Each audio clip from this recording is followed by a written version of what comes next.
लेंगे तो आपको बताना पड़ेगा जी। मान लीजिए आप मेरा ही नाम ले रहे हैं कहीं बैठकर कि इरम उस्मानी, तो कोई पूछेगा अरे इरम उस्मानी वो कौन है। इमरान को ये पूछने की जरूरत नहीं है कि इमरान कौन है पड़ता है, लेकिन एक कुदरती हिसाब होता है। प्रियंका का रोड शो होता है और नेक्स्ट डे मॉर्निंग से ही इमरान का चुनाव बहुत अच्छा खड़ा हो गया था। कहते नहीं वो चारों तरफ से आवाज आ रही थी कि जी वोट देना है पंजे को, तो हम क्यों नहीं कहेंगे। और अगर एक आध नेता इमरान को सपोर्ट नहीं कर रहा तो वो जाने, लेकिन इमरान को सपोर्ट तो सभी लोगों ने किए। सरकार से नहीं मिले, कोई रैली तक नहीं देख पाए थे, तो क्या वो अंदर खान में सेटिंग हो रही थी कि इनको हराना है और इमरान मसूद को घर भेजना है? नैया बनाई थी या डुबाई थी, पहले तो ये बताइए कौन कह रहा है? आपको कहां से खबर मिलती है कि विकास चौधरी जी ने एक नैया बनाई थी?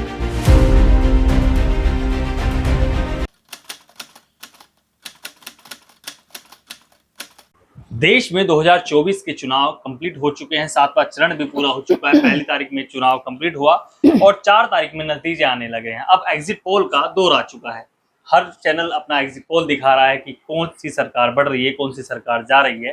फिलहाल इसी मुद्दे पर बात करने के लिए समाज सेविका इरम उस्मानी मेरे साथ मौजूद है। इनसे सीधे सीधे बात करते हैं, क्या चलने वाला है, क्या सरकार बनने वाली है। इरम उस्मानी जी, स्वागत है पहले आपका। Thank you.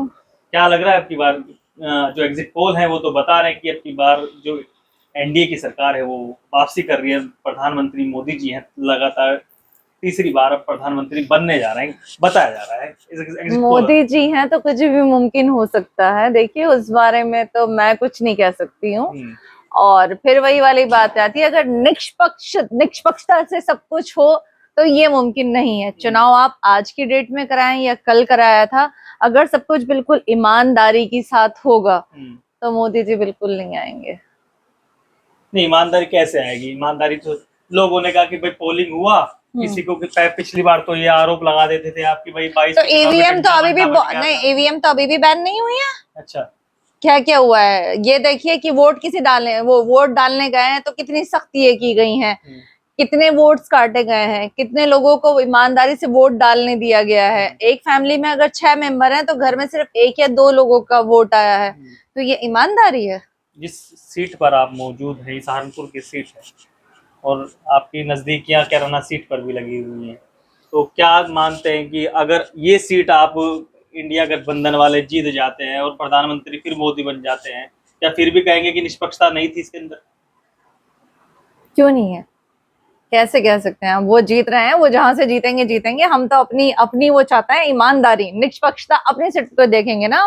तो हम इसमें हम ऐसे क्यों ब्लेम करेंगे दूसरों को कि मोदी जी जीत रहे हैं? अगर मोदी जी जीत रहे हैं वेलकम, हमें तो अपनी सीट देखनी है और ईमानदारी से तो हमारी सीट निकल रही है। अच्छा, आपकी सीट निकल रही है, कैसे मानते हैं कि ये सीट निकल रही? सभी वे अपने दावे कर रहे हैं, आप अपने दावे निभा रहे हैं। हम भी तो अपने दावे कर रहे हैं भैया, हमें अपने कैंडिडेट पर यकीन है, अपने वोटर्स पर यकीन है, तो हम जीत रहे हैं। अपना कैंडिडेट इमरान मसूद, ठीक है ना जी। तो इमरान मसूद आपको लग रहा है कितने वोटों से मार्जिन से जीतने जा रहे हैं? आपने जो सोचा है, आप पता भी लगा आपने फोन? 40 से 50 हजार वोट से इंशाल्लाह जीतेंगे। 50,000 वोटों से जीत जाएंगे इंशाल्लाह।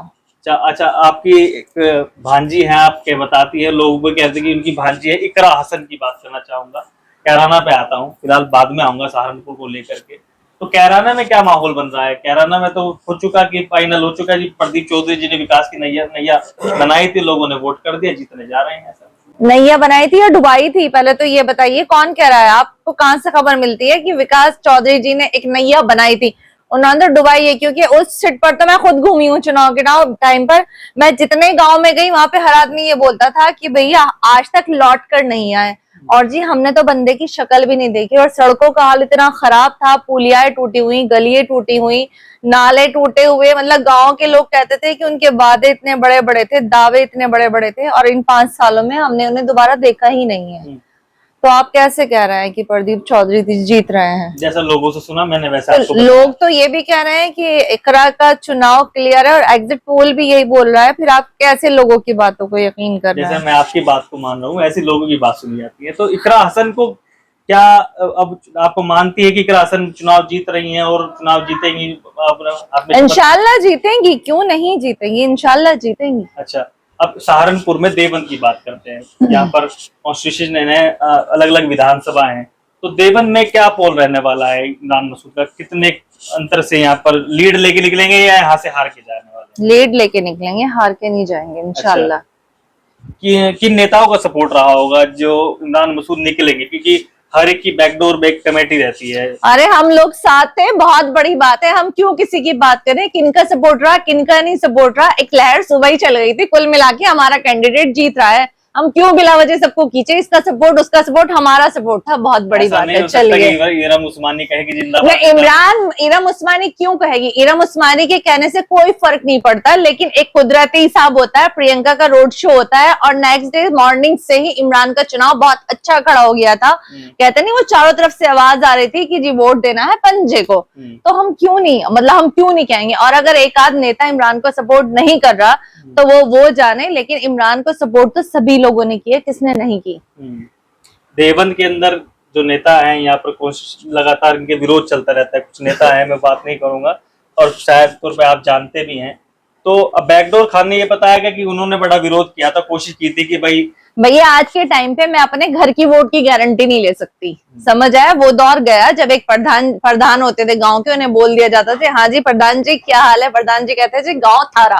तो भूल जाइए आप कौन क्या कर रहा है और कौन क्या नहीं कर रहा है। वोटर्स स्मार्ट हो गए हैं, उन्हें नजर आ रहा है, वो खुद चलते हैं। अगर आपको लग रहा है कि कोई नेता है और वो इमरान की काट कर रहा है और उसकी वजह से कोई वोट नहीं देगा तो वो मुगालता है। मैं सीधे सीधे माविया अली से बात करता नहीं, मैं माविया अली का नाम क्यों लूंगी। मैं शुरू करता हूँ कि पिछले चुनाव में उनकी तालमेल नहीं दिख रहा था, इस चुनाव में भी कहीं ना कहीं वो चुनाव में नहीं दिखाई दिए। पूरा चुनाव उन्होंने ये लोकसभा चुनाव था, कोई मीटिंग में नहीं गए, किसी प्रकार से नहीं मिले, कोई रैली तक नहीं देख पाए थे।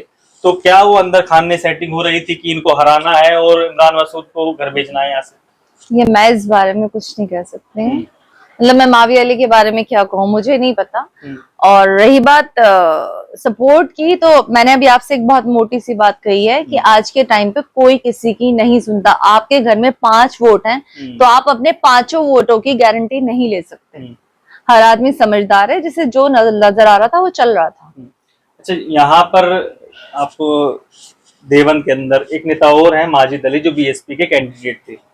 तो जब दौर आपने कहा कि प्रियंका गांधी का रोड शो हुआ, उससे माहौल बदल गया, तो ये क्या फैक्ट मानते हैं कि इनकी जीत का कारण सिर्फ वो रोड शो ही होगा? नहीं, ऐसा कुछ नहीं है। इमरान नेता है, मैं ये बात पहले भी कह चुकी हूँ, और इमरान हकदार है इस सीट पे चुनाव लड़ने का भी, और इमरान जैसे कैंडिडेट की हमें जरूरत भी है। सिर्फ रोड शो से आप जीत को मत लेकर जाइएगा।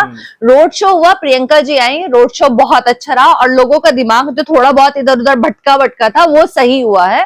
लेकिन इमरान की अपनी एक मेहनत है, एक ब्रांड है, इमरान एक ब्रांड है, तो उस चीज को आप नकार नहीं सकते।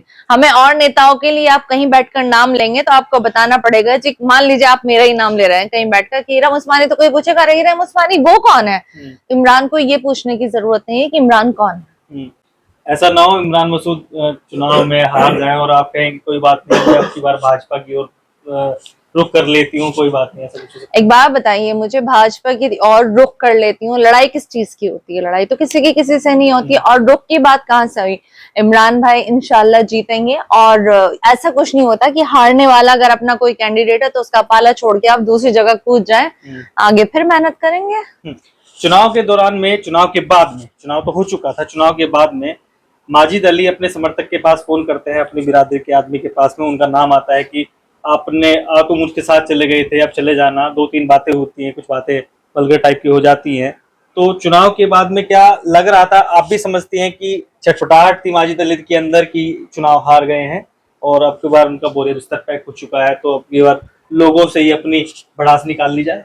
तो आप खुद समझदार हैं, इस बात को कहने की जरूरत नहीं। आप अपने सवाल में खुद ही अपना जवाब दे चुके हैं। ऑब्वियसली यही थी, और वो पहले से ही समझ गए थे। उससे पहले तो बड़े दावे थे सभी लोगों के, क्योंकि मेरे अपने भी काफी जानकार, अब जहां हम रहते हैं हम लोग एक दूसरे से जुड़े हुए भी हैं। बड़ा शोर था कि माजिद भाई जो है फाइट उन्हीं से है, फाइट उन्हीं से है। ठीक है, अपने साथ में मेहनत कर रहा है, लेकिन इमरान से मुकाबला नहीं है। इमरान से मुकाबला नहीं है। तो फिर देश के अंदर 4 तारीख में जो रिजल्ट घोषित होने वाले हैं, क्या लगता है कि किसकी सरकार बनेगी? इमरान उस्मानी क्या सोच के बैठी है? वैसे इमरान उस्मानी का फर्क कुछ नहीं पड़ने वाला है, मगर जनता ने वोट डाल दी है, तो आप क्या दिमाग में बैठे, कितना आंकड़ा निकल के आने वाला है? आंकड़ों की कहाँ बात कर रहे हो भैया, सट्टा बाजार गर्म है, आंकड़े कहाँ को उठाए फिर रहे हो आप? इस टाइम तो उद्योगपति हमारे मोदी जी के सब समर्थक हैं, तो आप खुद बताइए कि आंकड़े कौन से आंकड़े, तो 400 पार दिखा रहे हैं और ईमानदारी से आंकड़े अगर आते हैं तो इंशाल्लाह इंडिया गठबंधन जीतेगा, उसकी सरकार बनने के भी पूरे चांसेस हैं। अच्छा, बनती है तो फिर प्रधानमंत्री किसको बना रहे हैं? राहुल गांधी। अच्छा, वहां लड़ाई ना हो जाए कि भाई अगर बन गई सरकार तो ऐसा तो पॉसिबिलिटीज जब हो जाएगा। भैया हर चीज सोचने का ठेका आप और मेरे ऊपर ही है क्या, देखी जाएगी जब जो होगा। देखी जाएगी। तो फिर ये तो इरा उस्मानी थी जिन्होंने बेबाकी से मुद्दे पर अपनी बात रखी। फिलहाल आपको ये खबर कैसी लगी कमेंट सेक्शन में राय शेयर करें। धन्यवाद।